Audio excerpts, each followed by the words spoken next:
17. bab Sure Yasin. Cennet yetining prezidentga aytib bergan gulzorlikning hikoyasi og'irlashganda, kechki quyoshmo 5 burchaklik binoning derazalaridan o'zining nur dastalarini agashtirib, zaminning o'qitiga otlanishga tamshilayotdi. Pashaxon, o'g'lim. Prezident uning qo'lini yana bir qatim mahkam tutib aytdi. Ko'p jafo tortibsiz. Pashaxon prezidentning atlarcha qarashlaridan, samimiy so'zlaridan ko'ziga yosh oldi. Prezident efendi, dedi Pashaxon beshini lang'ishtirgan holda, ko'zidan sirg'igan yosh tomchini surtib turib. Sizni o'ldirmoqchi bo'lgan qotil oddiy odam emas. U osonlikcha bo'ldi qilmaydi. Qani Pashaxon, ayting, meni o'ldirmoqchi bo'lgani zodi kim? Deb so'radi prezident bu gapdan hayron qolgan holda anglashga taqozo bo'lib. Aytishqa tilim kuydi oliylari. Bizga hozirgacha tutuq bermagan zodi qandoq odam u Pashaxon? U bo'lsa dal sizning mushu ziminingizdagi eng yaqin do'stingizning dadisi. Mening eng yaqin do'stim. Prezident barmoqini tishlab o'ylanishga boshladi. Ha, siz muavin prezidentni demoqchi emas-ku? Prezident kulib ketdi. Chaqchiqingiz eg'ir ketdi, Pashaxon. Yo'q, bu hargiz chaqchaq emas oliylari, dedi Pashaxon samimiylik bilan. Bu ishlardan do'stingizning butunlay xabari yo'q. Lekin bu ishni parda orqada planlag'uchi dal ashu muavin prezidentning dadisi. Bundaq deyishga nima asosingiz bor? Uning dadisi mening universitetdagi men eng yaxshi ko'radigan ustozim bo'ladi, dedi prezident Pashaxonga qaytadan sinchilab qarab.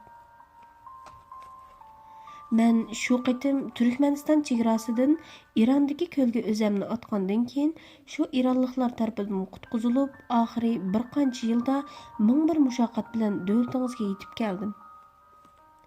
Ondan heliqi materialni oldingi navbatlik prezidentga o'z qo'lim bilan topshirdim, dedi Pashaxon ulug' kichik tingan holda. Barnaxonning aytgani to'g'ri ekan. Shu chaqda KGB meni har tarafdan izlab qizivatdi.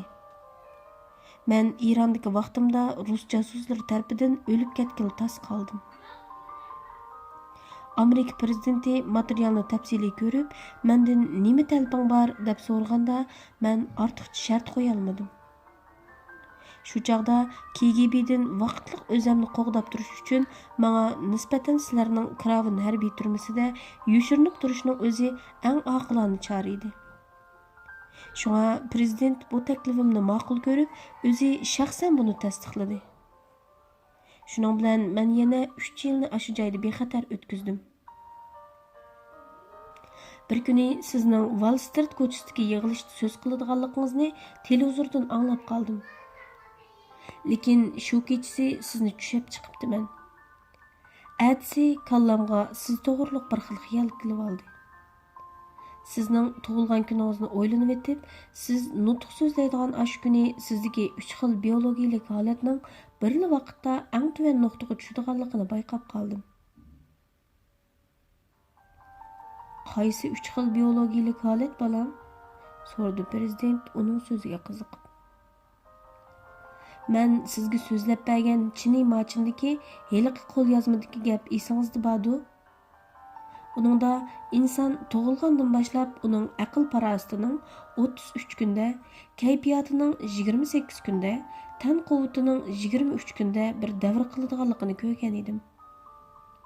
Bu xil nazariyaning o'zini hozirgi zamon olimlari texi 1930-yillarda o'ttirib qo'ygan edi. Amerikada bo'lsa bu tema to'g'risida 1960-yili ondan rasmiy xalqaroliq yig'in ochildi.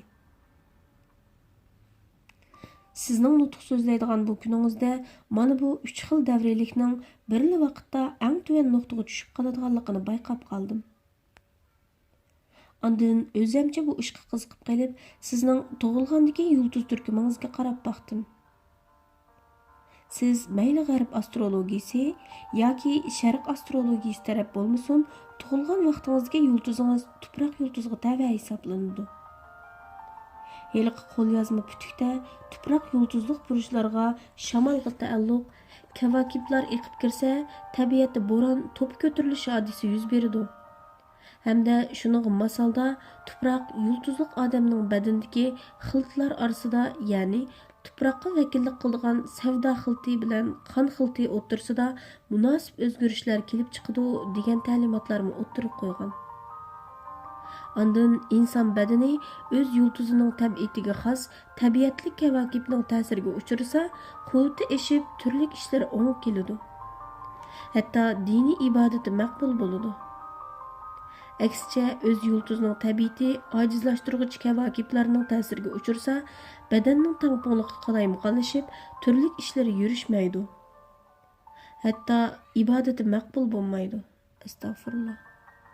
Degandek ba'zi xurofiy ta'limotlarni o'ttirib qo'ygan. Amaliyotda Yevropadagi hozirgi zamon g'arb astrologiyasi mana mushu xil ta'limot asosidagi qadimiy astrologiyani tutqi qilib kengaygan. Sizning tug'ilgan kuningizga qaraydigan bo'lsak, bu kuni dal soat 12:30 da astrologlar nazaridagi atalmish shum yulduzingiz, ya'ni sizga foydasiz bo'lgan kavakib sizning beshingizga eng tik udullangan bo'ladi.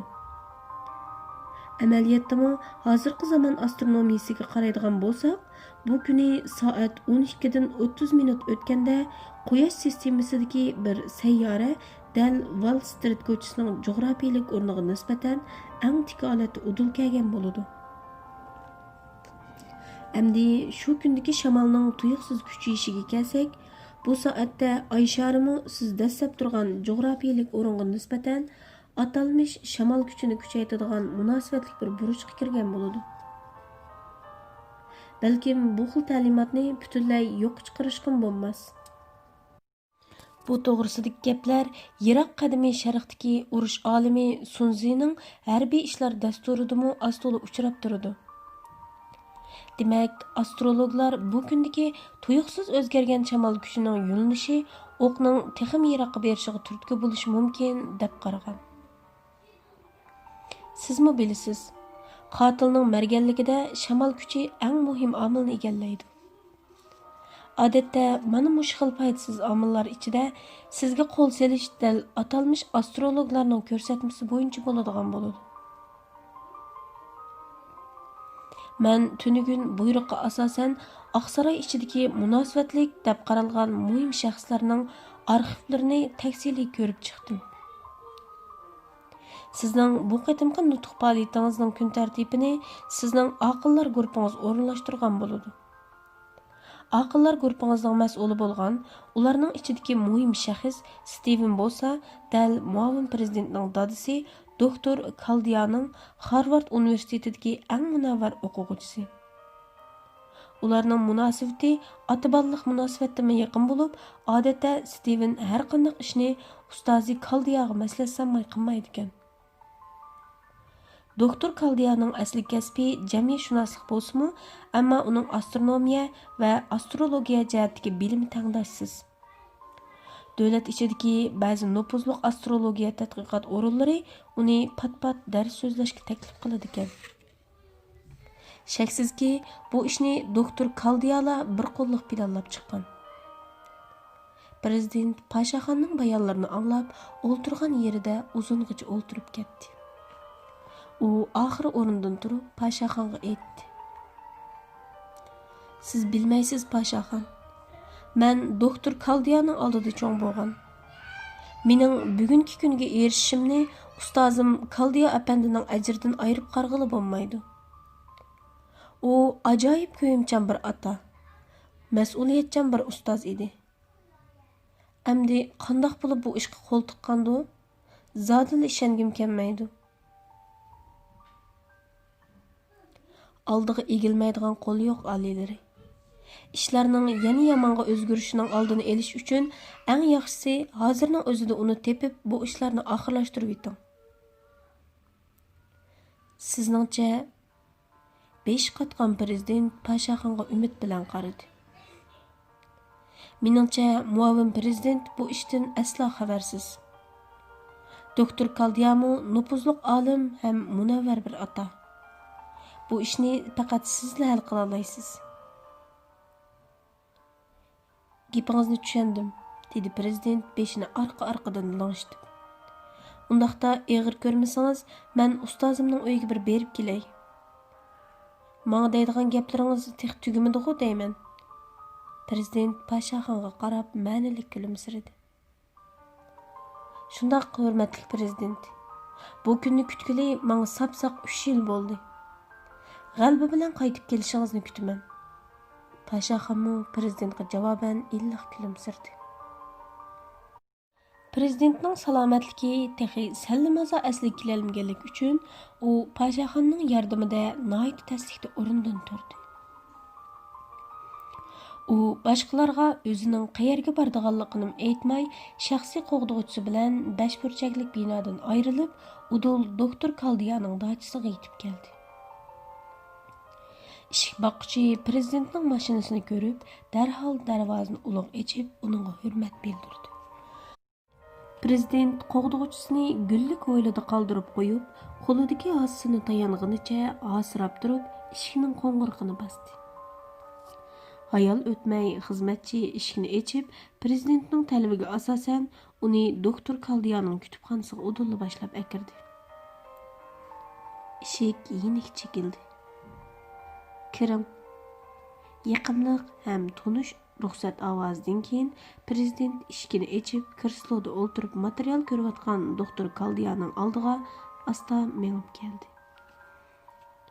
70'lerge yaqinlab qalgan doktor burnining uchiga tushib qolgan yuqori graduslik ko'zoynakni bir qo'l bilan o'ngshab turib, beshini ko'tarib prezidentga qaradi. "Kechligingiz xayrli bo'lsin, ustoz", dedi prezident muloyimlik bilan beshini egib kulimsirab.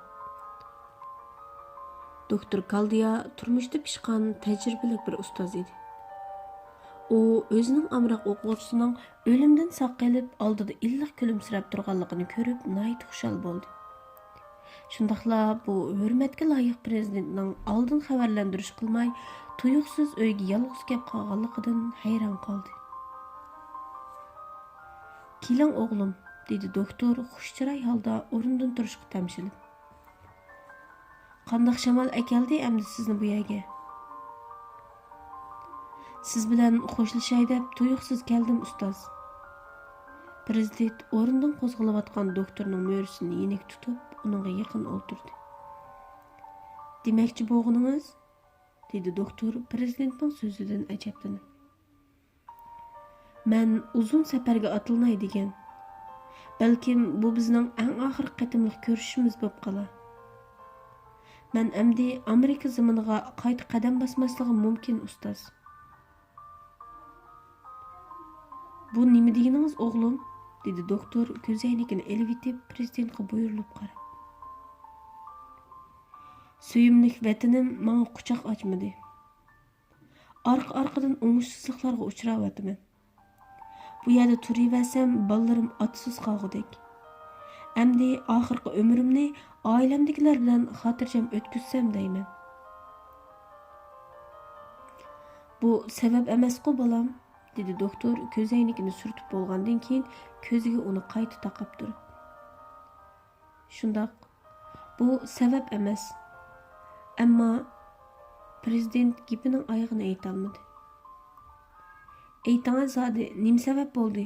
deb so'radi doktor prezidentning qo'lini ching siqib turib. "Ammo mening ta'la yulduzim menga oldini qilmayotidi."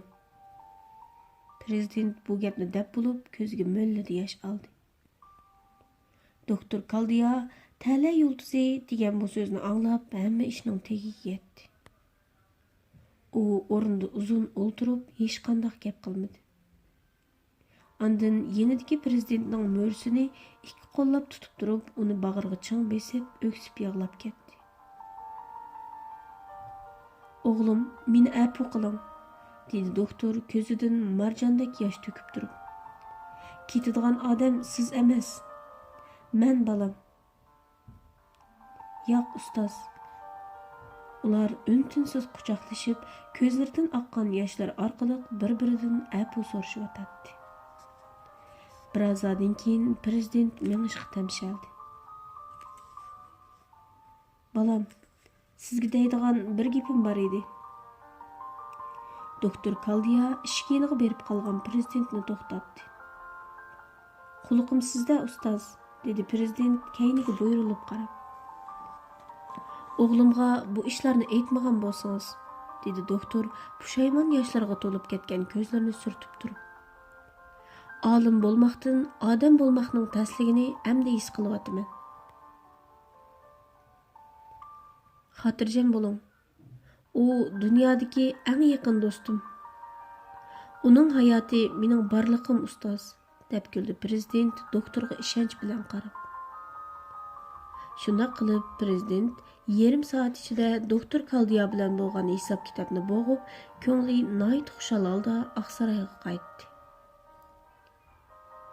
Yataqda saqlab turgan Pashaxon prezidentning ochiq chiroyiga qarab, ishlarning o'ngishli bo'lganligini his qilib, ichida Allohga ming shukr qildi.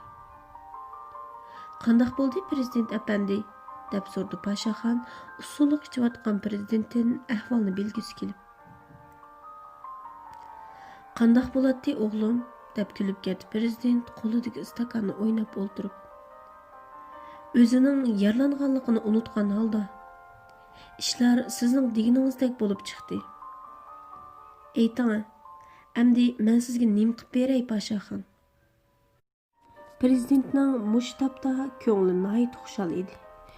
Chunki u o'zining yaqin do'stidan, shundaqla yaqin do'stining dadasi bo'lgan Kaldiya doktordanmi ayrilib qolg'isi yo'q edi. Shunga Pashaxon fursatning yetib kelganligini bilib, gapni agitmay udulla aytiverdi. "Qadrli prezident apandi, Alloh xolisa mening vatanimni ruslarning tapani ostidan tortib chiqarib eling." Prezidentning xushal kulkusi yo'qolib, chiroyini bir g'am bosgandek bo'ldi. Birdamdan keyin chiroyiga avvalgidek xushallik yugurtib, Pashaxonga tikilib qaradi. "Bo'ladi, bolam", dedi prezident uning qo'lini chang tutib turib. "Men bor kuchim bilan tirishaman. Bu ishga bir oz vaqt ketadi. Men talvangizni hamma kun tartibning ong oldiga qo'yaman. Bu mening sizga qilgan rahmatim bo'ladi." "Rahmat, prezident apandi. Ulug' Allohdan sizga umrlik baxt saodat tilayman", dedi Pashaxon olqini bilan taramlab to'kilgan ko'z yoshlarini surtib turib. "Turkmaniston sizni mangu unutmaydi." Pashaxon prezident beshini lang'ishtirib turib aytdi. "Sizning buningdan keyingi hayotiy bexatarligingiz davlatimiz tarafdan qo'g'diladi. Sizni pat arda vataningizga qaytaraman. Berib do'stingiz Tillaxon bilan Barnaxonni izlab teping. Har qanday talabingiz bo'lsa, Moskvadagi elchixonamizga kirib ahvolni ayting. Men har qanday vaqtda sizni qabul qilaman.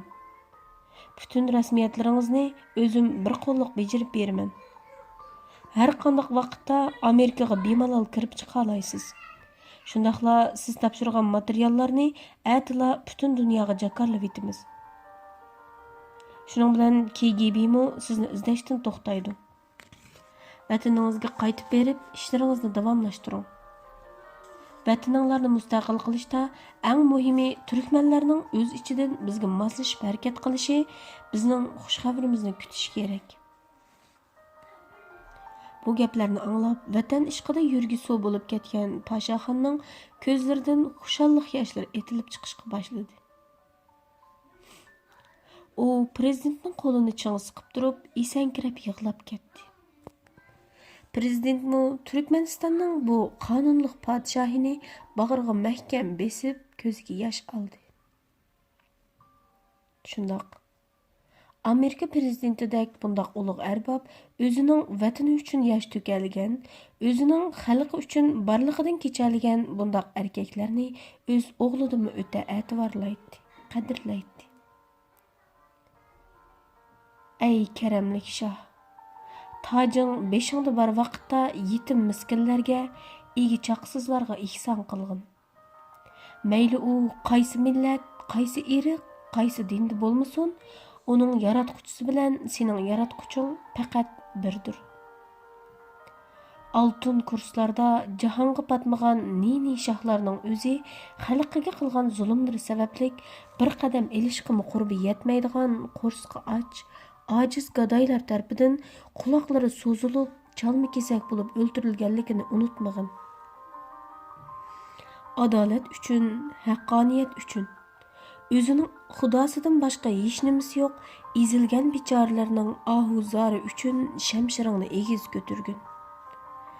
Dahshatlik zindonlarda o'z o'g'il qizlarining qizitilgan to'mirlar azobidan chirqirab qilgan yig'in nolisidan yurgini mujib yig'lab o'ltirgan bechora onalarning shikastlangan yurgi uchun jaynamozlarda o'ltirib qiyin qistoq tayoq to'qmoq ostidagi ko'z qarchuqlari uchun yosh to'kkan darmonsiz otalarning duosi uchun adolat qilichingni g'ilpingdan sug'arg'in. Shundala sen bu dunyoda mangu yod etilasan, mangu qadrlansan. Ey omadi o'ngdan kelgan ulug' inson. Washingtonning Kennedy aerodromiga Pashaxon maxsus mashina bilan elib kelinyotdi. U hashamatlik mashinaning keyinda o'ltirib, qo'lidagi Amerika fuqarolik salohiyatnomasiga uzundan-uzun qarab ketdi. Andın pasport, vizalarga sinchilab qarashga boshladi. Endi o'ltirgan turma boshlig'i Marshal Hayker Pashaxonning harakatlariga zan sag'ash, uningdan bir gapni so'radi. Pashaxon, muavin turma boshlig'i kapitan Johnson sizga salom aytdi. Uning sizdan so'raydigan bir ish bor ekan to'q. Bilmadim, so'rsam bo'ladimi? Quloqim sizda, hurmatli marshal, dedi Pashaxon kinishkilarni yanchiqqa sag'ach uningga qarab. Uning bir ishni bilgisi bor ekan, deb kulib ketdi marshal yo'l bo'yidagi egiz binolarga sap sag'ach. Turmada biz sizning salomatligingizni har qatim tekshirtganda menga fantomiringizda nihoyat kichik o'sma ko'rinadi. Lekin qandoq bo'lib hozirga kelganda yo'qolib ketdi? Pashaxon aslida Chin Machindagi sirliq kitobdan Abdimalik zahrining ishini bilish bilan birga yana bir xil o'simlik urug'ining menga qon tomirida vaqtliq qon tomir ko'pishni keltirib chiqaradiganligini bilib olgan edi. U Irondagi chog'ida bu xil o'simlik urug'ini qo'lga tushirib, o'ziga sinab beqib muvaffaqiyat qozongandan keyin Amerikadagi Kraven harbiy turmasiga qamalishdan burun bu xil zaharlik o'simlik urug'ini yumshoq kauchuk pilastir bilan o'rab shu peti yutib olgan edi.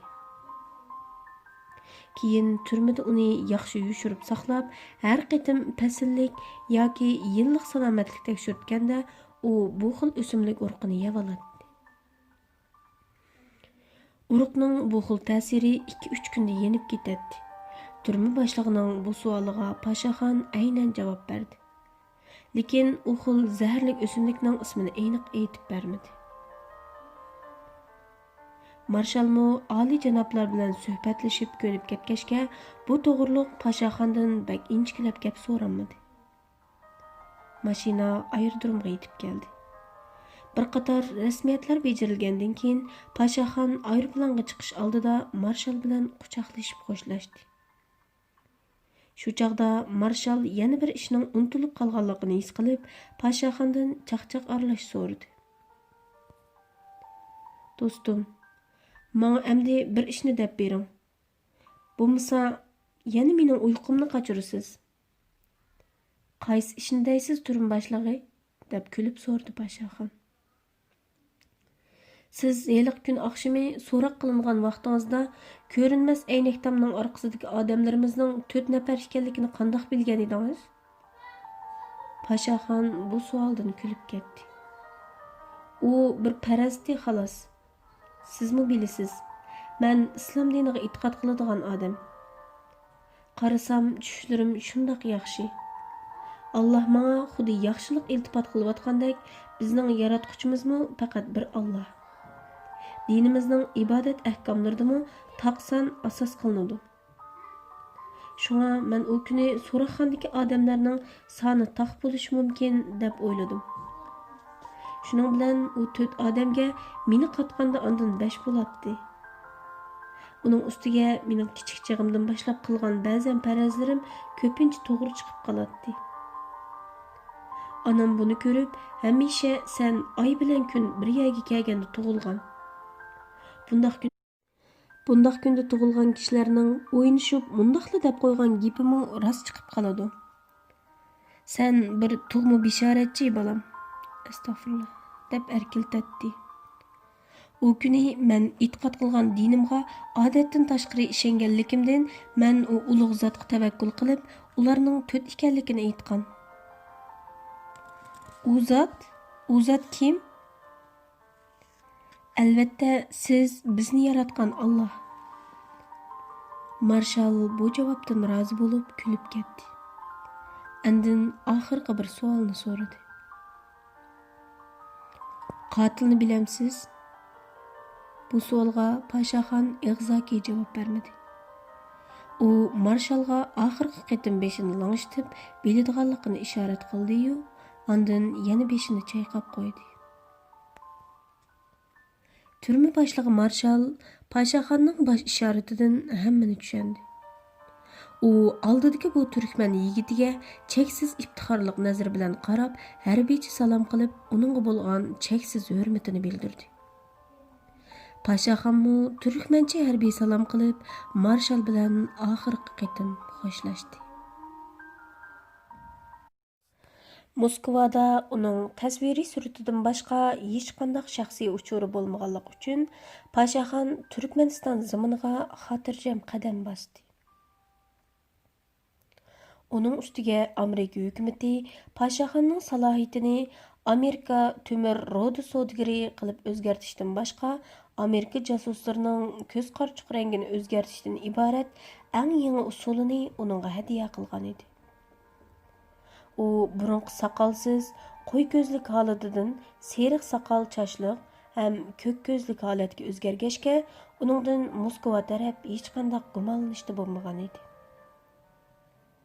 U bu bir qancha yil ichida Ostonaning burunqidan ancha o'zgarmaganligini his qildi. Ko'cha-ko'ylardagi binolarda yo'q deyarlik o'zgarishdan boshqa, shahar ichidagi ovoz joylarning burunqida qizib ketmaganligini his qildi. Aslida, yiliqi o'quvchilar namoyish harakatidan keyin hukumat Ostonadagi ko'chman turkmanlarni, ya'ni har qaysi viloyat shaharlardan Ostonaga turli tijorat ishlari yoki ishlamchilik bilan shug'ullanadigan turkmanlarni turli bahonalar bilan qo'lga olib, qolganlarni o'z yurtiga qo'g'lashni kuchaytgan bo'lg'achqa, shahardagi turkmanlar nufusi hassilab ozayib, shaharning ovatliqimi burunqidan xeyli cho'ldarab qolgan edi. Pashaxon shaharlik saqchi idorasining udulidagi zavodning o'rnini ruslarning mehmonxona binosi egallaganligini ko'rib, miyqida kulib qo'ydi. Andin shu mehmonxonaga tushib, atsi atigan onasi va mo'misining qabrisini yo'qlab bo'lgandan keyin ukisi Tillaxon bilan mashhur Barnaxonning izdirigini qilishga boshladi. Pashaxon haftigacha ular to'g'riliq hech qanday yepuchiga erishamadi. Pashaxonning ko'ngli bearam bo'lib, oqshimi yoshirinchi qalandarlar ko'chasidagi burunqi ko'n uyga berib boqdi. Bu uy shu peti turgan bo'lsa-mu, lekin uy ichidagi saramjonlardan asarmi qolmagan edi. Eshik derazalarini to'zon qoplagan bo'lib, bu necha yil ichida bu uyga odamzod oyog'i bosmagandek qiladi. Atsi Pashaxon oxirgi umidini o'zi tug'ilgan taqdiraga bog'ladi. Chunki Pashaxon ulardan ayrilish oldida Barnaxonga bu joyning yoshirinishga aplik joy ekanligini necha qatim topilgan edi. Shunlashqa Pashaxon taqdiraga chiqishning tayyorligini qilmoqchi bo'lib, rastiga qarab mangdi. Tomuz issiq bo'lganlik uchun Arg'amchi bozordan qaytib o'tib, O'stang bo'yidagi so'gatning soyasida birdam aram olmoqchi bo'layotganda, bir to'p bolalar O'stanga samdishib mangdigan kichik bir eriqni bo'ylab, ola to'plang varqirashib kelishdi. Paşaxon ko'nglida kichik bolalardan birasi eqinga tushib ketgan bo'lsa kerak deb o'ylab, o'rnidan dasturib eriq bo'yiga berib qargan edi. Bolalarning eriq ichidagi bir sarangga chalma kesak etib, akam keldi deb o'yin qilayotganligini ko'rdi. Paşaxon choch soqollari paxpaygan, kiyimlari haddidan ortiq yirtiq, yuzini butunlay qora bosgan bu sarangga ich og'rib, bolalarga ochiqlanib, ularni qo'g'lavatdi. Sarang tizig'i keldigan eqin suvning ichida turib, bayam bolalar tash etib yerivetgan jaynikidagi qonni alqini bilan surtishga boshladi. Shu asnoda bolalar yana yugurib kelishib, akam keldi deb yana u sarangni jiyli qilishga boshladi. Lekin bu qitim bolalar Paşaxonning eriqlividan ketmaganligini ko'rib, yana qechib neriga berib qarab turishdi. Paşaxon bolalarga sarangni bo'zaqisi yomon bo'ladiganlik to'g'riliq tarbiya qilmoqchi bo'lib, ularga unlik gap qilib edi. Ukunlarim, bu odamga ichinglar og'irsin. Qaranglar uning jaynikidagi yarasiga. Uningmi sizlardek sog'lom bo'g'isi bor. Endi uni bo'zaq qilmanglar. Oxiratda yomon bo'ladi. Yo'q, u bir sarang. U bir eriq sarangi. Uni biz akam keldi deb ataymiz. U atigandan kechgacha maynat kiyimi bilan eriqdagi suvda yurib, akam keldi deb odamni yo'q qilib yetadi. Eqin suvni bulg'aydi. Bolalar tushma-tushdan Paşaxonga cho'rqirashdi.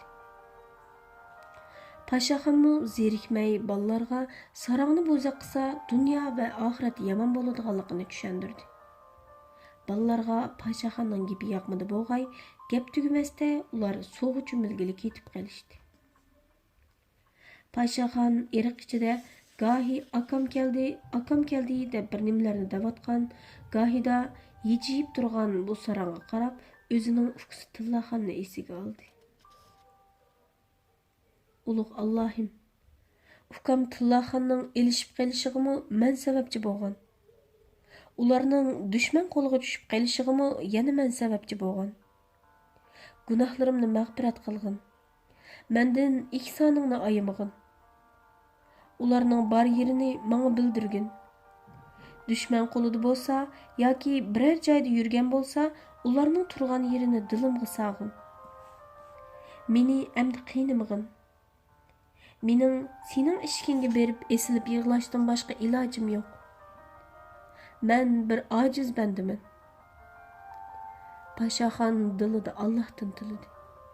U sarangning akam keldi degan so'zidan ta'sirlanib, "Tov Xudoyim, mushu mening ukam Tillaxon bo'lib qolgan bo'lsa, u meni ko'rib akam keldi deb vaqirgan bo'lsa, nima degan yaxshi bo'ladi ha?" deb o'ylab ko'ziga issiq yosh oldi. Paşaxon oyog'ini selib etib, shimini tizig'icha turib, eriq ichida kulib turgan sarangning qishiga yaqinlab bordi. Ondan sarangning bechora chiroyiga sapsilib qaradi. Shuman Paşaxonning yuragi qartdi qilib qoldi. Chunki kulib turgan bu eriq sarangning ko'zi uksi Tillaxonning ko'ziga o'xshab qelyotdi. Paşaxon darrov alqini bilan eriqdagi suvni uchumlab elib, sarangning qardab ketgan yuziga chechib, uning yuzini yuyib ko'rib boqmoqchi bo'ldi. Sarangmo aksicha kulib, yejib, Paşaxonga qaratib suv chechishga boshladi. Paşaxon uning ko'zini bakmi ko'gis kelib ketgan edi. Qerishqandek sarang eriqqa ingishib elib, to'xtamay Paşaxonga qaratib suv chechib, chiroyini ko'rsatmay yotadi. Angacha uning yuzidagi kir, maynatlar suvning chachirishi bilan yuyilib, uning chiroyi barbara aniq ko'rinishga boshladi. Ah Xudo, bu ukam Tillaxon-ku. Paşaxonning ko'zidan etilib yosh chiqib, sarangning qo'lini tutib oldi. Ondan uning chiroyiga texmi inchikilab zan selishga boshladi. Shundoq bu dal Tillaxon. U mening bechora jinim ukam. Paşaxon uni bag'riga ching besib, quchoqlab esankirab yig'lab ketdi. Shundoq qilib, Paşaxon yadab bir teri bir ustixon bo'lib ketgan Fuksi Tillaxonni satrashxonaga yetilab opirib, uning soqol burtlarini qirqib, chochlarini chiroyli yasatqizdi. Ondan boshdan oyoq kiyimlarini yangushlab, aslidagi chiroyli kelishgan Tillaxonlik holatiga yaqinlashtirdi. Lekin Tillaxon ko'rinishda normaldek ko'rinsimi, yanala akam keldi deb yejib, og'zini cho'ng ochib kulib turadi. Paşaxon uksini doktorxonaga opirib, nerv kasalliklar bo'limiga ko'rsatib baqqan bo'lsa-mu, doktorlar uning kasalini davolab saqaytqili bo'lmaydiganligini, balkim kunlarning birida o'zligidan o'ngishilib qolish ehtimolligining borligini aytib, ularni quruq qo'l yo'lga soldi. Paşaxon uksi bilan yotoqda bir qancha kun birga turgandan keyin Barnaxonning izdirikini qilish uchun o'zi yolg'iz tog' durog'iga chiqib qarab boqmoqchi bo'ldi. Chunki u Barnaxonning dushmanlarning qo'lidan KGBning changaliga o'tib bo'lguncha uning allaqachon qochib ketadiganligiga chin bitgan edi. Mengish oldida u Tillaxonni qalandarlar ko'chasidagi ko'ni uyda qoldirib, birarsini uning qaratqizib qo'ymoqchi bo'ldi. Shuning bilan Paşaxon 1-2 hafta uyan-buyan chepib yurib, qalandarlar ko'chasidagi uyni burunqi holatiga o'xshash saramjonlashtirdi. Paşaxon bunda qilish orqali o'zining qalbidagi shahid bo'lib ketgan yigitlarning seg'inish o'tini bosmoqchi bo'lib o'tadi. Shunda qilib Paşaxonlarning burunqi oilasi butunlay asliga keldi. Shu chog'dagi o'xshaydigan zilchi gilam, shu chog'dagiga o'xshaydigan 7 kichik yotgan ko'pa, shu chog'dagiga o'xshaydigan uy saramjonlar Paşaxonni necha yilning oldiga boshlab borgandek bo'lib o'tadi. Hatto o'ylig'i qo'yilgan shotidan boshlab o'z o'rniga selingan tonur, o'g'zidagi kaptarxonagacha hammasi 3 yilning oldidagiga o'z ayni o'xshatib yasaldi.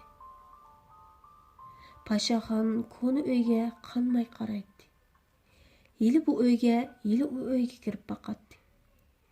Mehmonxonadagi 5 kishilik yotgan ko'piga qarab, yigitlarni yodiga elib, to'xtamay ko'z yoshi qiladi. Shundaqdimi Paşaxon Barnaxonning izdirikini qilish uchun qat'iy niyatga kelib, uksi Tillaxonni bu uyga boshlab keldi.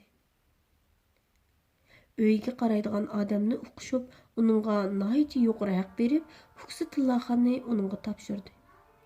Hem shu kunla taqdiraga chiqadiganға yaxshi bir uloq tepish uchun shaharga yaqin bo'lgan bir tog'liq sahroga at izlab chiqib ketdi. Qattiq yomg'ir yoqqanlik sababidan tog'liq sahro yo'lida oqshimi yo'l menish xatarlik edi. Shu sababdan Paşaxon u yerda bir kun qo'nib qolishga majbur bo'lib qolgan edi.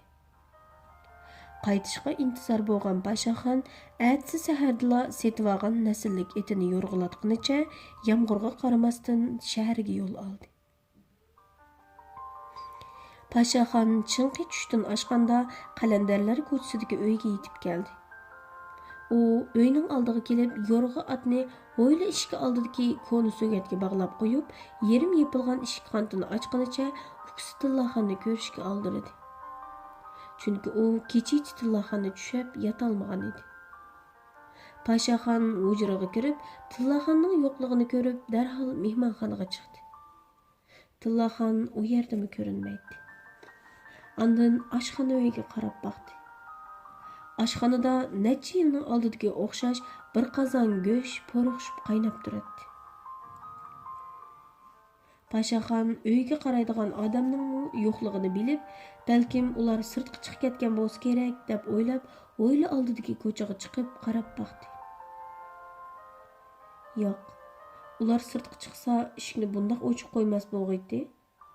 Uning ustiga men ularning sirtqa chiqmasligini noyit bekchi kelgan tursam. To'xta. Uy ichi o'yli aram tozalangandek turadi. Qozondagi sho'rpiq solgan dori darmakni Tillaxondan boshqa uyga qaraydigan kishimi biladigan bo'lmag'aydi. Paşaxon bularni o'ylab etib, yuragi qartdi qildi. Şu çağda Paşaxanның dərhal ögüzdəki keptarxanağa çıxıb qarab baxqısı gəldi. Çünki Tillahxan balalıq çağlarda aksıqı qeydib alğanda keptarxanның aldidəki koni karvatda keynini qılğınıca yerga qarab o'ltirib oladi. Paşaxanның yadida buningdan necha yil oldidagi o'zining Jungodan qaytib kelganda ukisi Tillahxanның qeydib alğanlıq holati shu peti saqlanıqlıq edi. Shu chog'dagi Tillahxan bilan deyishgan gap so'zlarmi uning quliqining tubida yangrab turadi. Paşaxan cheksiz hayajonlanish ichida shotining baldiqiga putini oldi. Paşaxonga hozirning o'zida o'gza shundoq egiz, shotining baldiqi tugumas bilinyotadi. Paşaxon o'gziga chiqib, ko'z oldidagi manzarga ishonolmay qoldi. Degandek Tillahxan keptarxona oldidagi optob isindigan koni karvatda kaynini qilib beshini yerga sangiltib o'ltiradi. Paşaxon ixtiyorsiz ko'ziga mo'lladi yosh elib, shu vaqtdagi aytgan so'zlarini qayta takrorlab soldi. Tillahxan, "Men keldim, ukam", dedi Paşaxon ko'zidan taramlab oqqan yoshlarni surtib turib. Angacha Tillahxanның ko'zidan oqqan seg'inish yeshi uning pokiza qirqilgan soqoldan sirg'ib o'tib, kiyimlarini ho'l qilib etgan edi. Shundaqdimi Tillahxan qimirlamasdan o'ltiradi. Paşaxon yugurib kelib, ukisining kaynidan quchoqlab oldi. Uning ko'zidan oqqan yosh ukisining mo'rsiga yomg'ir kabi tomchilaydi. "Ukam, meni kechirgin", dedi Paşaxon past ovozda inkini ukisining dumbisiga yiqib turib. "Aka, bu senmi?" dedi Tillahxon ko'zlarini oqqan yoshni yengi bilan surtgach, akasining qo'lini tutib turib. "Bu tushim emas-ku, aka." "Yo'q, tushing emas, ukam. Men qarg'ina." "San qarashdan qo'rqaman, aka. Müdirlisamla tushimdan uyg'onib ketadigandak. Sen rostilla qaytib keldingmi?" "Shundoq, ukam. Men endi hech yerga bormayman. Menga qarag'in. Chiroyingni bir ko'ray", dedi Paşaxon ko'zlaridan oqqan yoshlarni surtib turib. "Amsa menga va'da bergin." "Ma'qul, ukam, sana va'da beray." Tillahxon o'rilib qarab, aksini quchoqlab yig'lab ketdi. "Bu kunlarmi keladigan, aka? Endi bizni tashlab ketmagin." "Bo'ladi, ukam. Endi nega borsam seni billa elib mengaman." Paşaxon ukisini nayt seg'ingan edi. Ular o'gzida uzung'ich quchoqlashib ko'z yosh qilishdi. U ukisining butunlay asli holatiga kelganligini ko'rib, yuragi yerilgudek xushal bo'lib ketdi. Ular o'gzida uzung'ich quchoqlashib ko'z yosh qilishdi. Mana bu ulug' Allohning Alloh yo'lida akuku bo'lishganlarga bergan yana bir qitimliq katta sovg'ati ham bu xil mehrlik ko'rinishning kishini hayron qolgudek darajada qayta takrorlanishi edi. Akşami ular uzunluqcha uxlamay, cheksiz xushalliq ichidagi bu hayajonli minutlarda o'tgan ishlarni eslashib, paranglashib yotdi. Paşaxonmu beshidan o'tgan ishlarni yipidan yanglisigacha aytib berdi. "Shu qitim tapanchamdan qandoq bo'lib o'q chiqib ketganligini bilmayman", dedi Tillahxon og'ir o'q tortib. "Qarasam, og'zingdan to'xtamay qon chiqyotidi. Bu holatingni ko'rib, boshda seni o'lib ketadigan bo'ldi deb o'ylab, o'zimni etib olishni o'yladim. Men u ishlarga faqat bardoshlik beramadim. Keyin nima ish bo'lganligini bilmayman. Kechicha faqat tushimda mush uyni ko'rib, seni uyma-uy izlab chiqdim. Atigan uyg'onsam mush uyda turibdiman. Lekin ishlar bir xil normal emasdek. Darhol yandagi uydagi notanish kishidan bu qaysi chog' nima ish bo'ldi deb so'rsam, u boshqacha gaplarni qilib yuradi. Shuning bilan sirtqa chiqib, boshqalardan o'qishib, necha yilimning 1 minutdagina o'tib ketganligini his qildim. Nima? Bu jarayondagi ishlardan birisimi esingda yo'qmi? Shundoq aka, esimde yo'q. Sen xotirangni yo'qotding. Bu jarayondagi ishlarni esingga ololmasliging to'g'ri. Ham esingga elishingni xohlamayman. Endi biz vaqtni chang tutaylik.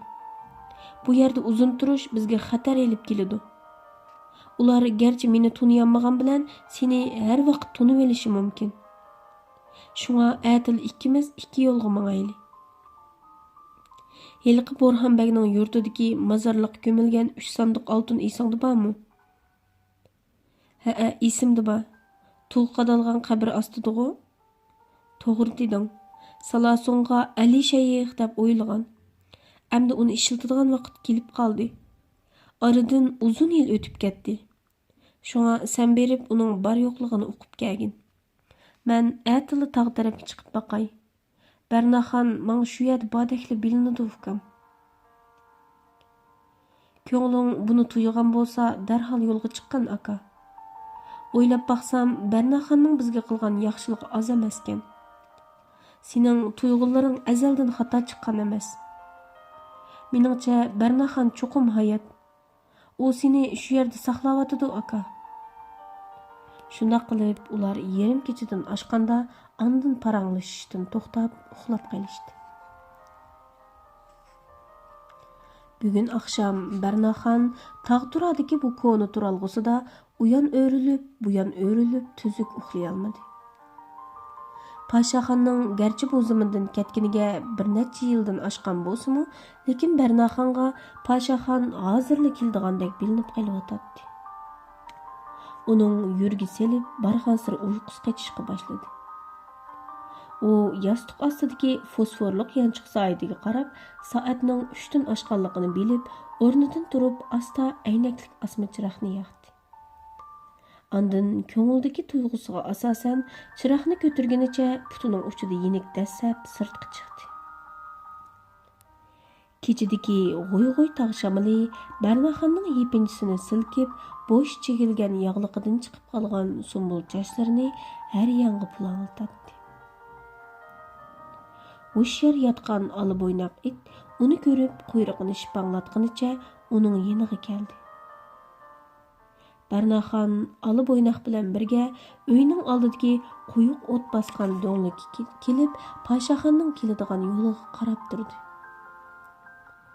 Osmondagi to'lin aymu xuddi Bernaxonning ko'nglini tushungandek butun atrofni kunduzdek yo'rtib turardi. Bernaxon yo'riq aydinga qaramasdan chiroqning pilikini texmi chiqarib, uni bir qo'lida ko'targunicha do'ng ustida uzundan uzun o'ri turdi. Bernaxonning chiroq ko'tarib olgan bilikidagi izg'o'g'lig'ich 3 yilning oldida operatsiya qilib elib etilganligi uchun uning bu biliki asonla taladigan bo'lib qolgan edi. U chiroqni yenidagi cho'ng qo'ramtoshning ustiga muqimdab qo'yib, o'zi yondagi kichik qo'ramtoshga kelib o'ltirdi. Ola bo'ynoqmi quyrug'ini shipanglatib, uning yeniga kelib o'ltirdi. Bernaxon uning bu xil o'maq harakatidan zo'qlanib, uning beshini silab, uni erkilatdi. Tuyuqsiz ola bo'ynoq oldi tarafga beshini so'zib, bir ikkini qavab qo'ydi-da, ushqandek yugurib ketdi. Bernaxon ola bo'ynoqning bundoq yugurib ketishidan Pashaxonni kep qoldimikin deb o'ylab qoldi. Chunki uning necha yildan beri Pashaxonga saqlayotgan yuragi 2 haftadan buyon mushundoq ritmsiz so'qiyotdi. U xushalligidan qo'ramtosh ustidagi chiroqni qo'liga elib, egiz ko'tarib, ikki yonga yenik pulanglatdi. Pashaxon yiroqdagi to'pilikda Bernaxonning o'zini saqlab, chiroq ko'tarib turganligini jazmlashtirib, etiga qamchi soldi. Angacha ola bo'ynoq quyrug'ini shipanglatib, uning oldiga kelib bo'lgan edi. Allohning qudrati haqiqatan cheksiz edi. Odam tunimaganni it tuniydi emasmi? Pashaxon otdan sakrab tushib, ola bo'ynoqni quchqig'iga elib, uni erkalatdi. Öz vaqtidagi inik ana setivetken qara boynaqning naslidan bo'lgan bu ala boynaq gerçi Paşaxonni tunji qatim ko'rayotgan bo'lsa-mu, lekin uningga quyruqini shipangishtirib, yaqinchilik qilib erkilayotdi. Paşaxon yana etiga minib suratni tezlatdi.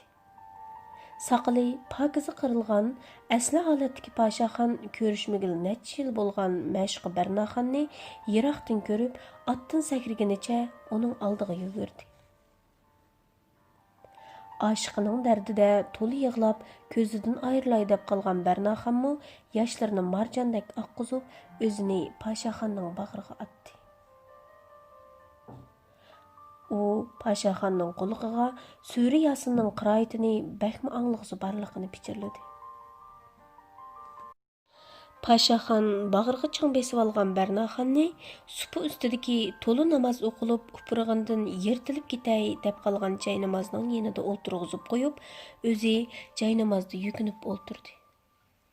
Ondan Qur'onni maydisiga tengib, Qur'onni orqa-orqadan suyib ketdi.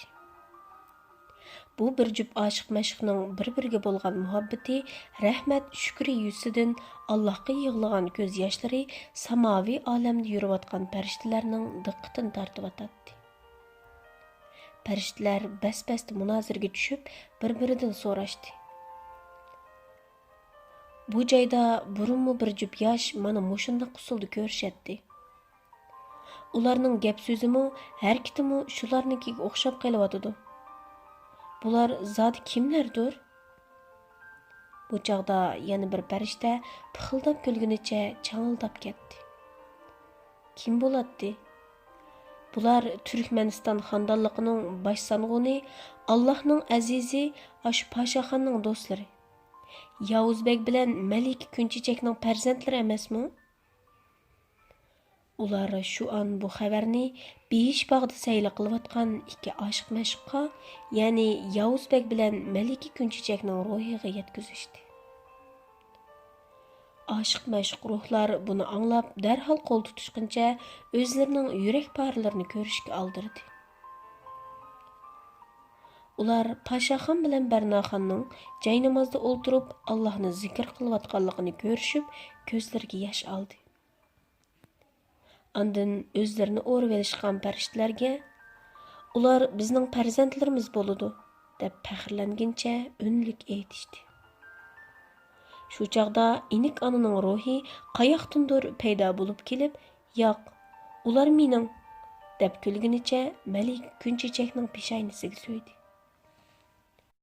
Mushtapning o'zida Paşaxonning kishining yurak tarini chekadigan Suri Yasinning mungluq qiroati tog' dalalardan eshib, butun Turkmeniston zaminini hayrat qoldirib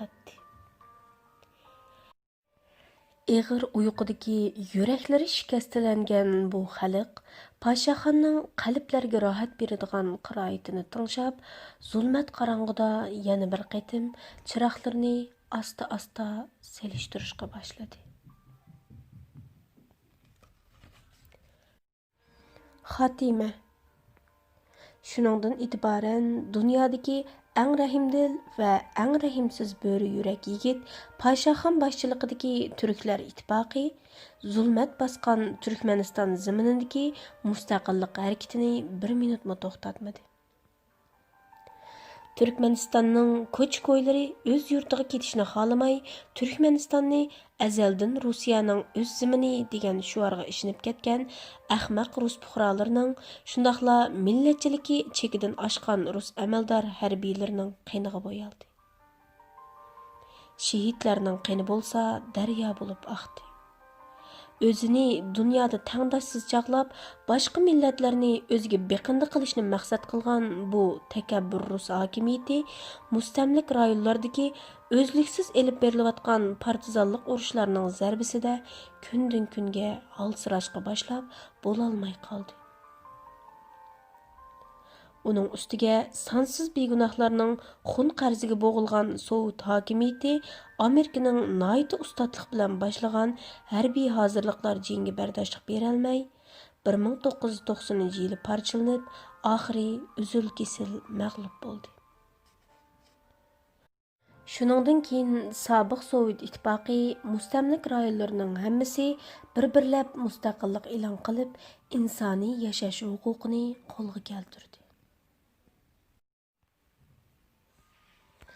Abdurdin Vaqalik butunlay o'ydirma bo'lib, shaxsning qiziqishiga asosan yozilgan. Aynan elingan joy ismlari syujet talabi bo'yicha elingan. Hargiz boshqa maqsad yo'qdir. 2012 yılı 12 ayının 20 günü Qaraqashda tamamlandı. Avazda Tumaris Uyg'ur.